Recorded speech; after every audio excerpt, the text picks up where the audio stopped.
Here they're just giving us some more models of ionic compounds where we're trying to visualize the electron transfer. Who's got the extra electrons and who's going to take the extra electrons? And so these dot models, dot structures are one way of doing that. And so here we've got lithium bromide, and what you're going to find is that lithium bromide looks a lot like sodium chloride. And we're going to find that atoms in the same group that have the same number of valence electrons all end up reacting in similar ways. So anything with one valence electron is going to lose that one, whether it's lithium, sodium, potassium, rubidium, any of them. And the difference is just that one valence electron is farther from the nucleus, and depending on how far from the nucleus, it might take more or less energy to remove that one electron. But anything in the alkali metal group is going to lose one electron, and it's all going to start with kind of the same dot structure. One dot, one valence electron. Same thing with the halogens. Whether it's fluorine, chlorine, bromine, iodine, they all have 7 valence electrons. They're all looking to gain 1. And so they chemically react in very similar ways. And eventually when we get to the lab, we see kind of similar properties. So bromine, just like chlorine, would have 7 valence electrons. And then when I think about the dots showing the electron transfer, I'm going to have something where this one dot of lithium will be transferred over to bromine, and eventually would kind of fill in there. And then that's what they're showing in part A down at the bottom. That now, again, it's not that lithium has no valence electrons, it's just that its outer shell has become full because it lost its original valence electron. By losing one electron, the charge becomes +1. The original lithium atom, lithium is element number 3. Originally we had 3 protons and 3 electrons, but as an ion I'm going to lose that one valence electron, so the lithium ion still has 3 protons, but only 2 electrons for a +1 charge. And here's a good example of a particle that ends up being stable, even though it technically doesn't have an octet. And usually we were looking at forming an outer shell with 8 valence electrons, and here we're only going to have 2, and that's okay.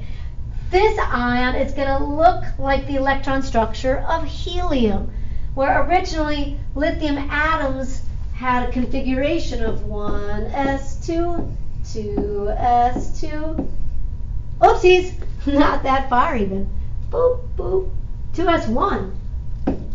Started going a little too crazy. Here, if we're trying to fill the second energy level, we'd have to gain 7, or just lose this one. And now I'm only down to the 1s orbital, but that's okay, because that's all the first energy level can hold. Just 2 electrons in the 1s orbital.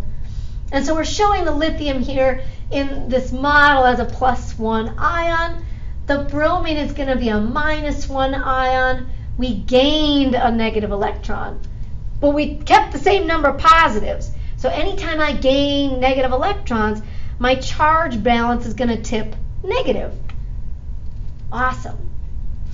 Now, in the last video, we looked at drawing magnesium with 2 fluorine. Look what happens here with calcium and 2 chlorine. When you've got atoms that are in the same group that have the same number of valence electrons, they end up bonding in really similar ways, where just like magnesium, calcium has 2 valence electrons, or 2 dots. Okay, well, chlorine, just like fluorine or bromine, has 7 valence electrons, or 7 dots. But calcium could donate 1 electron to chlorine, and so we could fill the outer shell of chlorine, but then calcium would still have 1 more electron to give away. So we'll just find another chlorine.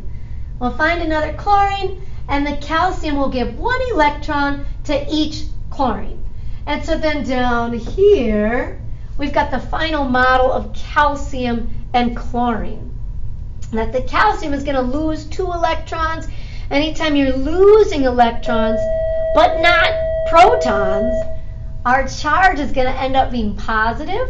We're going to have 2 extra protons compared to the number of electrons. But then the chlorine will each gain 1.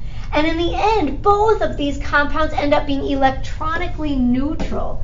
That here it would be a +1 and a -1 between lithium and bromine. And sometimes you might just notice a plus and a minus if it's just 1. So really this means like +1 and -1. But sometimes they just put a plus or a minus. I usually will put the 1 in just to clarify. But a +1 and a -1 should add up to 0. The final compound needs to be neutral. With calcium, you're going to have a +2, and then this would be like a -1, -1.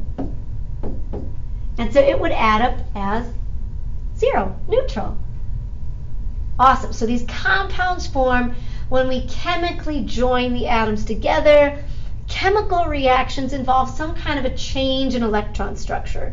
And with ionics, we're gaining and losing electrons. We're transferring electrons. But we have to make sure that all electrons are properly transferred. There can't be electrons that are still hanging out on calcium, or we can't, try to gain more electrons than what we have. Cool. So these electron dot structures are just one way of kind of modeling the electron transfer. Earlier, we kind of mentioned magnesium oxide, in that if you want to do this dot thing, you could say, all right, magnesium has 2 valence electrons, and you can draw them however you want, like 2 dots, 2 valence electrons. It's going to look a lot like calcium, right? If I do the dot thing, 2 valence electrons. Okay, then I would do oxygen. Oxygen has 6 valence electrons, usually organized as 2 pairs and 2 singles. There's my 6.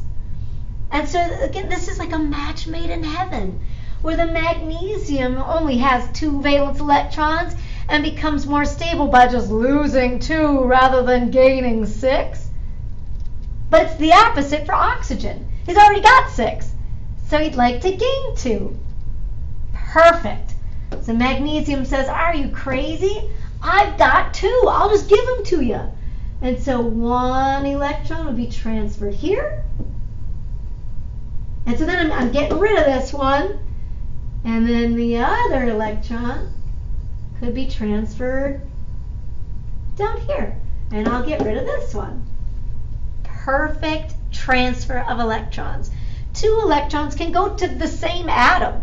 In the case of chlorine and calcium, chlorine wanted to give away 2 electrons, but chlorine can only take 1. Well, then I guess we need 2 atoms of chlorine, so that each chlorine atom can take 1 electron. That's totally fine. All the electrons are totally transferred. It ends up being neutral. Or you could have something like this, where the transfer can happen between just 1 atom of magnesium and 1 atom of oxygen.